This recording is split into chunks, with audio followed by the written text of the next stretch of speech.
Hello there. I received a phone call yesterday, and what I was told confirmed all my strongly held suspicions.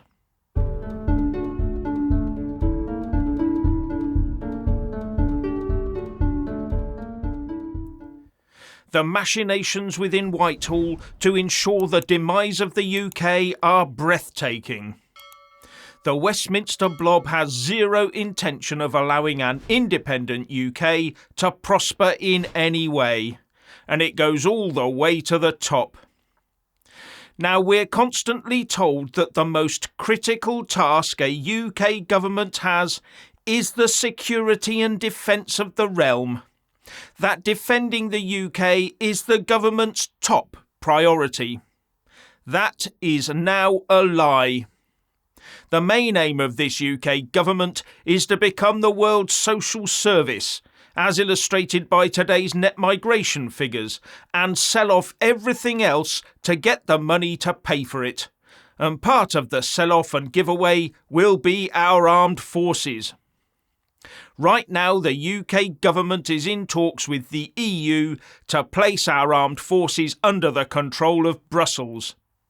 They think it will save money on personnel, equipment and real estate, money they can spray up the wall elsewhere. They will deny that, of course, by saying that we will just be cooperating. But they've lied about so much before. Would you believe a single utterance they now make? Remember back in 2014 when Nigel Farage debated leaving the EU with the then Lib Dem leader and Deputy Prime Minister Nick Clegg. When Farage talked about the budding EU army and Clegg dismissed it as a dangerous fantasy. Well, Farage was right and Clegg was 100% wrong. Whether knowingly or not is another question. But that EU defence structure was announced in November 2016, just a few months after we voted to leave the EU, and it is now looking to compete directly with NATO.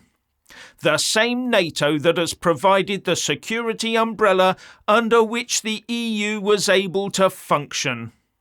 Without NATO, there'd be no EU as we know it today, be in no doubt. So how are they going to hand over our armed forces without a murmur? Well, the first thing that makes this easier than in most areas is national security, the Official Secrets Act, and the paraphernalia of the cloak of military secrecy. And they can use that whenever difficult questions are asked. I can't answer that question because of military security, they'll tell you. Did you know that the UK government formally asked to join the EU defence system, their Permanent Military Cooperation or PESCO, on the 29th of June last year? Did you know that the EU agreed to it on the 29th of October? And it's just now got to be ratified by Parliament.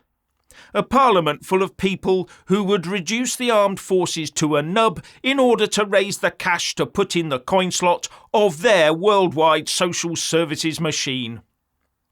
But that EU agreement comes with many, many strings attached. We have to share their values, as laid down in their laws, and agree that the EU can just keep expanding.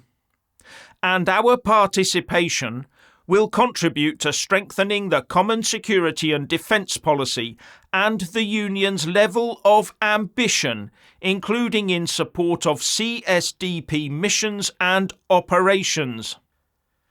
Does that mean participation in their operations?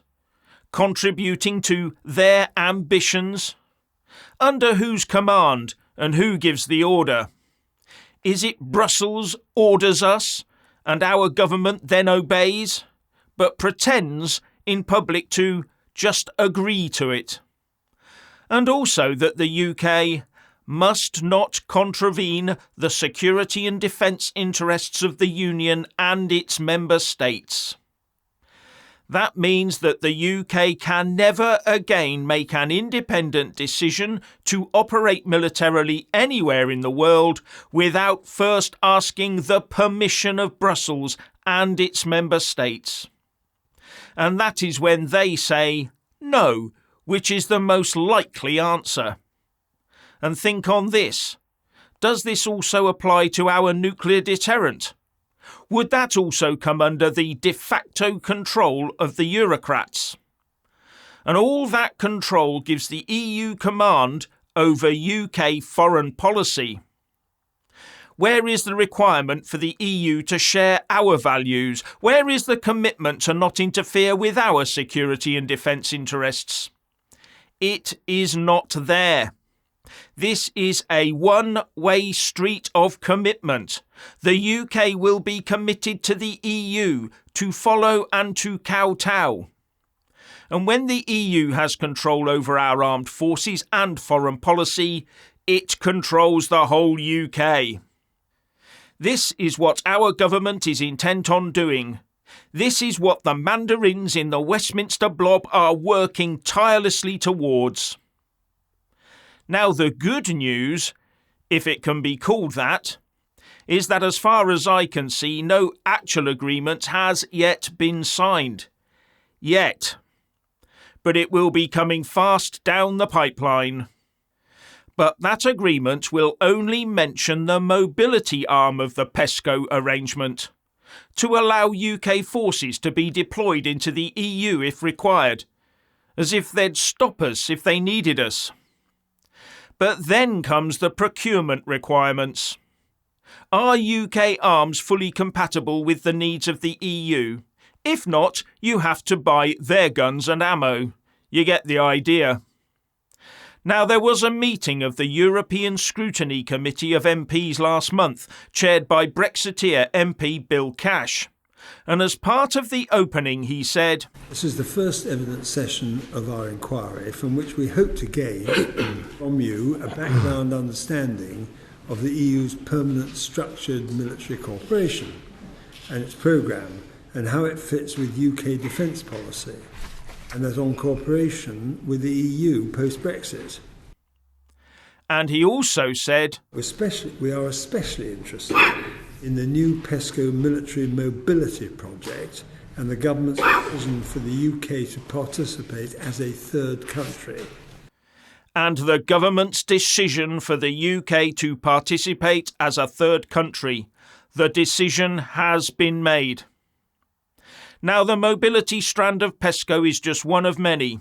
And if they can get us into that, then the wording of any legal framework on which that is based can be framed so as to allow a very fast expansion into the whole project by statutory instrument. That's how they do these things. Now, there were 3 attendees giving their view on PESCO, and one of them was Professor Gwyddion Prince, Emeritus Research Professor at the London School of Economics, specialising in geopolitics. He's also been a member of the Chief of the Defence Staff Strategy Advisory Panel and advised the Secretary-Generals of NATO and the UN.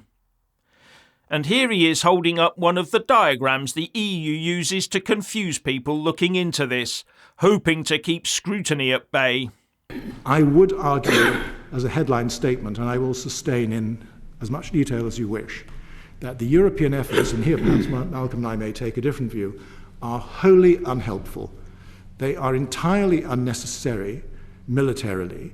Insofar as military mobility, for example, is taking place, this is partly because of a failure by NATO to have actually produced its own mechanism to do this. But there is a consistent attempt being made now to raise the European military spaghetti, which you can see here on this diagram. I challenge anybody to understand this diagram, by the way, before you allow anyone to sign up to anything.